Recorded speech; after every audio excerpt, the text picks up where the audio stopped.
ó yá o. ibì kan bẹ tó o gbọdọ̀ mọ́ wò wo àwọn ìròyìn wo àwọn ìṣẹ̀lẹ̀ tó ń ṣẹlẹ̀ nílẹ̀ Yorùbá ibo nípò nǹkan dé dúró.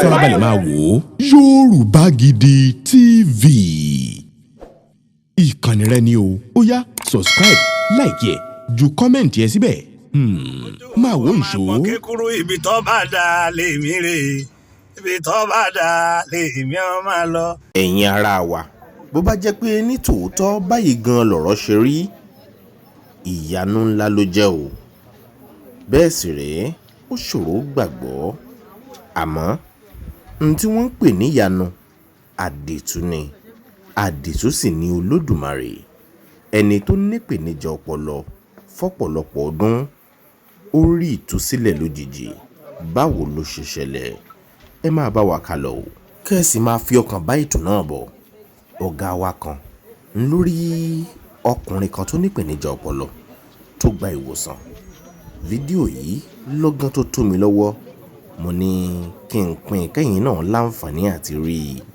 kẹ́ ẹ gbọ́ èyí ni ó jẹ́ kẹ́ ẹ mọ̀ pé bí àsìkò bá ti tó tí Olódùmarè fẹ́ ṣíwèé ìrántí kan ẹnìkan kò sí bọ́tà ṣe lè bínú tó tàbí gbọ́wọ́ tó síbẹ̀síbẹ̀ Olódùmarè á ṣíwèé ìrántí kan rẹ̀.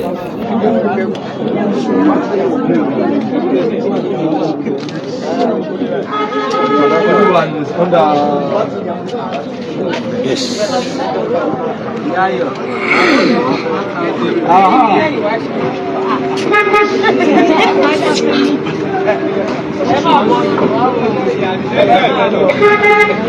Gbogbo èèyàn ọmọ Nàìjíríà àti àgbáyé tẹ́ wò wá.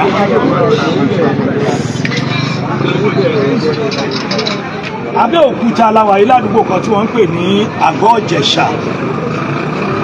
Ẹ wo arákùnrin tó jókòó yìí. Arákùnrin yìí jọ ń pé gẹ́gẹ́ bí ohun tá a gbọ́ ó jẹ́ nìkan tó ní ìpèníjà ọpọlọ láti bí àwọn kan ní bí ọdún bíi mélòó kan bí ọdún mélòó 23 years. Ẹ wo fídíò arákùnrin yìí lè wò yìí ẹ rí o ẹ wo bí orí ẹ̀ ṣe pọ̀ tó òní ló rí ìgbàlà tó rí ìwòsàn gbà láti ọ̀dọ̀ pásítọ̀ Ẹ̀náhoro. Bí ẹ bá rántí tẹ̀sí jẹ́ kan lára àwọn olólùfẹ́ wa tẹ̀ ń bá lọ dáadáa. Pásítọ̀ Ẹ̀náhoro yìí kan náà ni ó ṣe ìwòsàn fún wèrè kan tórúkọ rẹ̀ ń jẹ́ Bílíkì ní ọjà Kútọ̀ kára obìnrin yẹn dẹ̀ yá títí di òní. Èmi ilẹ̀ tó ń wò láàárọ̀ yìí o ẹ rí i pé Ọlọ́run ó wà bíi tàtijọ́ ṣùgbọ́n wà láà sin bàbá bíi tàtijọ́ bá a bá sin bàbá bó ti yẹ ká sìn gbogbo ẹ rí i pé ojú àbá ń gbé sójú ẹ bóòlù díẹ̀ ẹ wo nígbà tó rí ìwòsàn gbà lọ́wọ́lọ́wọ́ òun lẹ̀ ń wò yí o pásítọ̀ Ẹ̀náhoro yẹn àwọn lẹ̀ ń wò lẹ́gbẹ̀ẹ́ rẹ̀ yẹn níbi tí wọ́n gbé ẹ rí irun orí ẹ̀ bó ṣe pọ̀ tó ẹ wo orí ẹ̀ bó ṣe pọ̀ tó o Ọlọ́run kú iṣẹ́ ìyanu gbogbo ògo tó Ọlọ́run ni lẹ́yìn tó túmọ̀ sí pé èèyàn gbọ́dọ̀ rúra rẹ̀ pín ọ̀gbẹ́ni yìí ti lè sọ̀rọ̀ ó ti lè sọ̀rọ̀ ṣé wọ́n rí pásítọ̀ Ẹ̀náhoro tá à ń sọ ń parẹ̀ yìí bàbá yìí ò gbọ́ Yorùbá ṣùgbọ́n èdè òyìnbó náà láti ṣe interview fún wọn nígbà tá a bá fẹ́ gbọ́rọ̀ lẹ́nu wọn ẹ jẹ́ àkọ́kọ́ wo ojú ẹ wo ọkùnrin tó ń wẹ̀ níbí tí wọ́n ń wẹ̀ fún láàárọ̀ yìí o ẹ wàá gbọ́ ohun ẹnu ẹ̀ báyìí nìsín Ọlọ́run ti mú kúrò ní ipò wèrè ó ti di alààyè èèyàn tó rí rẹ̀ pé bíi tiwa ẹ rí i pé gbogbo ògo t'Ọlọ́run ni ìlú Abẹ́òkúta la wà yìí ẹ dẹ́kun ẹ bá ń fi ojú arákùnrin yẹn ẹ bá mi kó sí yẹn kí ni orúkọ ẹ. Adékúnlé Adébọ̀wálé. ẹ bá mi kó sẹ́nu kí ló ti pé. Adékúnlé Adébọ̀wálé. Adékúnlé Adébọ̀wálé. Bẹ́ẹ̀ni. wọ́n ló sọ̀rọ̀ báyìí. Bẹ́ẹ̀ni. Dìde dúró. Orí mi pè. Orí mi pè. Orí ẹ pé. Bẹ́ẹ̀ni. Lọ́hìlà. Wọ́n ṣe pọ̀ lélẹ̀ tó ń da ọwọ́ bómi tí mi ò lẹ́mìí wọn. Atóbìnrin àtọkùnrin. Bẹ́ẹ̀ náà láwọn mò ń gbọ́ níbẹ̀ pé àwọn fẹ́ wo ilé ni. Lẹ́gbẹ̀gbẹ̀rún ilé ni wọ́n láwọn fẹ́ wo. Àmọ́ wọn ń ṣèdè, wọn ń tọrọ, wọn dẹ̀ kí ń gbà. ṣùgbọ́n orí ẹ ti pé báyìí. Bẹ́ẹ̀ni. Orí rẹ ti pé kí ló ti gbórúkọ ẹ. Adékúnlé Adébọ̀wálé. Adékúnlé ọmọ ìlú wo ni ẹ. Ọmọ Ògùn state ni. Ìlú wo ni l'Ógùn state. Ní Kájọlà ni. Kájọlà lọ́nà OGTV ń bí. Ọ̀dà ṣé Kájọlà ti fò àbí tí OGTV. Tí OGTV ń bí Kájọlà. Ẹ gbọ́ pé o fẹ́ gbọ́ fóònù kọ́kọ́ ẹjọ́ ẹ má bínú. This is the pastor that God used for this man. This is the pastor. He has been doing it, please. Pastor Bomisi Elori, one fine orí ẹ fún ẹ, ó ṣojú ẹ. Ọ̀dà Pastor Enahoro, can you please mention your name to the whole world, let people know you and what God used you. You are Christopher. By God's grace, I'm from Edo State. I have my family based in Lagos. So I came to Abeokuta here for God's work. So I was actually coming from a prayer program at Itoku. Okay. So I wanted to pass towards Ijaye. Okay. I trekked to pass through Ijaye. But I just decided, I don't know, I just said, let me pass here. So as I passed, I saw this young man standing around here. Then I noticed that he was asking for food from this madam food seller. So as I got closer to him, I noticed that it was not okay. Okay. Terribly mad. So with that bushy hair. Yeah, bushy hair. So I just went closer to him. I said, "How are you?" He said, "It's fine." Then I said, "I want to pray for you." So by the grace of God, the prayer started. And to the glory of God and to the faithfulness of God, God healed him miraculously. Miraculously. Because even as I'm standing here, I don't know what to give to God for the healing of this man. Because I saw him inside bondage. The devil caged him, locked him down. So after much prayer to the glory of God, our faithful Lord Jesus, healed him in a great way, in a miraculous way. So after the healing, notice that this man is already healed. So I have to now start requesting, please, water. So somebody now brought pure water. So I raised it up, pray on it, then it drank. So I now requested for more water. So another person brought 2 pure water. I said, please, I need more water. I even prefer the one we can get from the, from the bowl. Okay. So that it can bathe very well. So Good Samaritans brought water. They requested for soap. They bought soap. Then somebody else said, "Pastor, what of sponge?" I said, "Yes, if there's sponge." In fact, as we gave him sponge, he started scrubbing his body very well, washing the hair. By himself? By himself. Oh. Then what gladdens my heart most? While the washing, the bathing was going on in public, he now signaled me. He said, "Pastor, I want to see you." I said, "Okay, I'm here." He said, "Pastor," he said, "this is my hair. I want to cut it." Hey, God. So that was where he was the one that said it. That said it because he was washing it. As he was washing the hair, he was kind of holding it because he saw that it was a very big load that the devil put on him.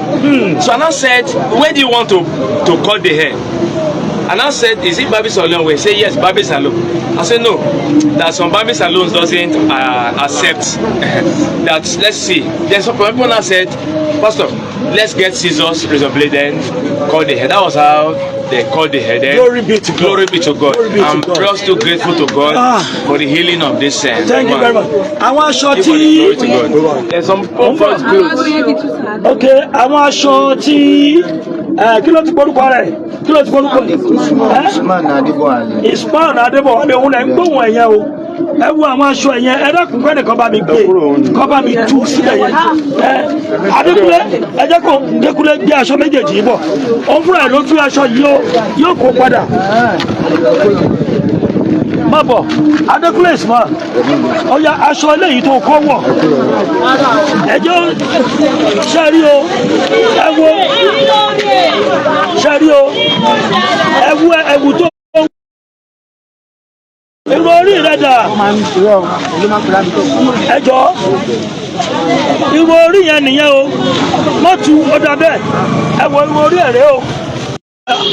Gbogbo òkè ó yá páàkì ẹ̀ padà ọ̀dọ̀ yẹ kan bí ló ti máa wá ra ẹ̀wà á gbóhùn lẹ́nu kódà wọn ló máa ń kó ẹ̀wà yẹn ní á gbóhùn lẹ́nu ìyá yẹn fúnra rẹ̀ ó yẹ kó padà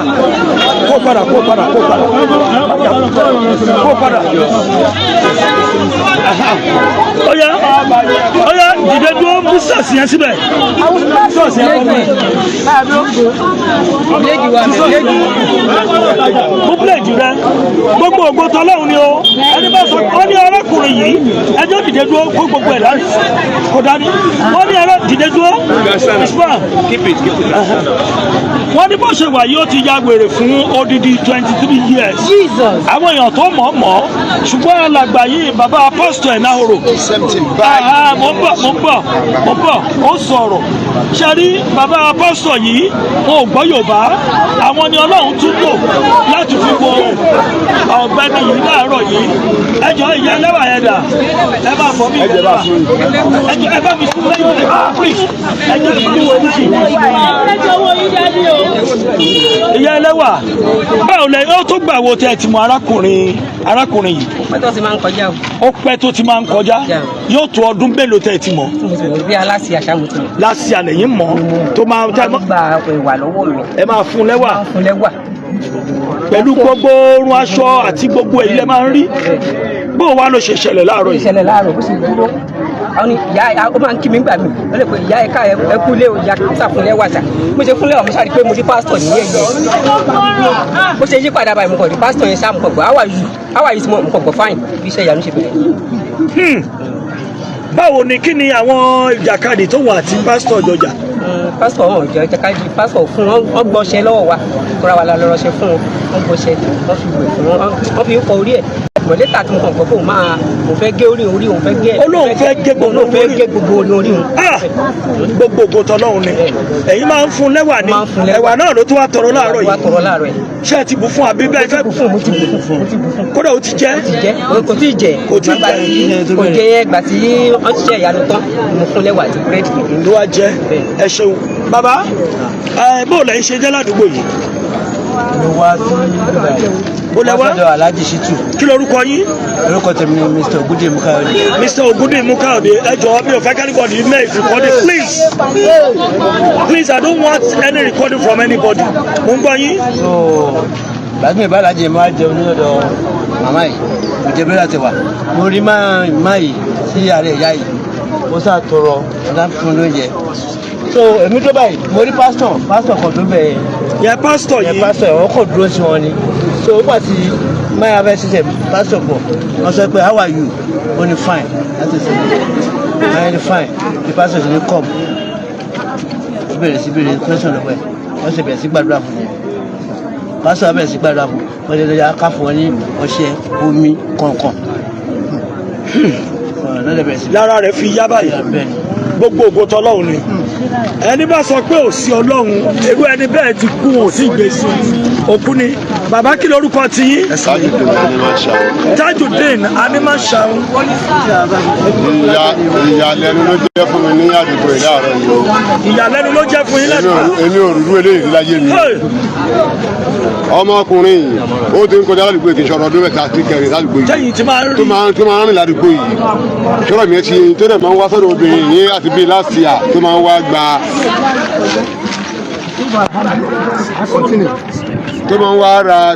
tóbìnrin máa ń fún lẹ́wà ṣé ń gbọ́ ó dẹ̀ máa ń fún àtọ̀kọ́ ń ṣe ìyanu wípé ó ti mú ọkùnrin yìí torí kò dẹ̀ ń ṣe wèrè mọ́ ó ti lọ́la yìí. ọpẹ́ ní fọ́lọ́run. orí ẹ̀ ti pé ẹ̀kọ́ ti mú kalẹ̀ o wípé kí n wá lọ wò èmi ìfún wa pa ìmọ̀ fáànù orí ẹ̀.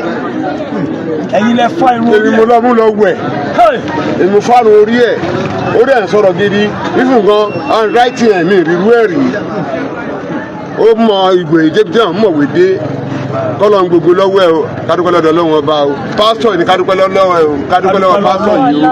kádúpẹ́ lọ́wọ́ Ọlọ́run. arákùnrin tó fún un láṣọ tó wọ̀dà. ọmọ yẹn dà ó rè èmi àti ìlàjẹ iṣẹ́ yẹn jù. kí ni orúkọ tiẹ̀.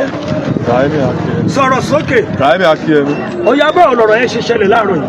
mo kàn gbọ́ pé wọ́n ní pásítọ̀ ń wo nǹkan òsàn bí báyìí ó dẹ̀ dé báyìí mo bá mi tó ti ń fọrùn ẹ̀ lọ́wọ́ bí báyìí ó dẹ̀ fọrùn ẹ̀ ó kàn pé sọ fún pásítọ̀ ó ní irun orí òun fẹ́ kán bábísà lòun fẹ́ gẹ irun orí òun mo dẹ̀ pé kò sí bábísà tó fẹ́ bá gẹ irun orí yẹn mo ní kọ́lá bá wá sí ṣọ́ọ̀ṣì wa dẹ̀ kọ́kọ́ fi sí ṣọ́ọ̀ṣì gé gbogbo irun yẹn mi ìdẹ̀ mọ orún fa mo fi ní kí bàbá ọyẹ ká kọ́ bá fa àbí fa tẹ̀lé ní kọ́lọ́ káṣọ wa àti bàtà ní yàrá rẹ̀. Ó dáa gbogbo ẹ̀yin àgbáyé tẹ̀ ń wò wá ẹ̀yin náà ti rí ohun tó tún ṣẹlẹ̀ ẹ rí ohun tó ṣẹlẹ̀ o wọn ò ní kó lọ mú ẹran wá wọn ò ní kó lọ mú kùkọ wá wọn ò sọ pé ó yá o ó lọ ó nìṣó lódò ògùn wà á lọ ṣe kíní kankan ọlọ́mọ wò ó nínú àánú rẹ̀ ó lè ṣàánú arákùnrin yìí ṣùgbọ́n bàbá yìí ni Ọlọ́run lò Pastor Enahoro.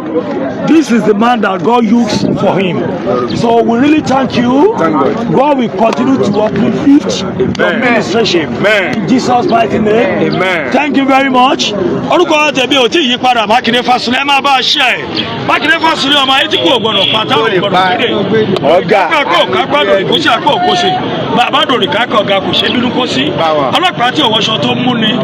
Ẹ̀yin náà tún ní tó ṣẹlẹ̀ ẹ dákun ẹ máa bá wa ṣe ẹ ẹ̀yin tí ẹ bá mọ arákùnrin yìí tẹ bá mọ mọ̀lẹ́bí yìí ẹ bá wa post ẹ káàkiri kí àwọn mọ̀lẹ́bí rẹ̀ kí wọ́n lè wá locate ẹ ẹ pè wá bí ẹ ṣe rí a máa ṣàlàyé fún yín ṣe ti gbọ́ nọ́mbà wa wà lórí kiri yẹn ẹ̀yin náà máa wò ó gbogbo bí ẹ ṣe padà rí gbogbo ẹ̀ pátá lọ́lọ́run ó ṣe yanu ẹ̀ thank you very much ẹ ṣe. Ọlákúnlé Fásùgbà wà àpèdè ara tọ́lọ́run dé ládé.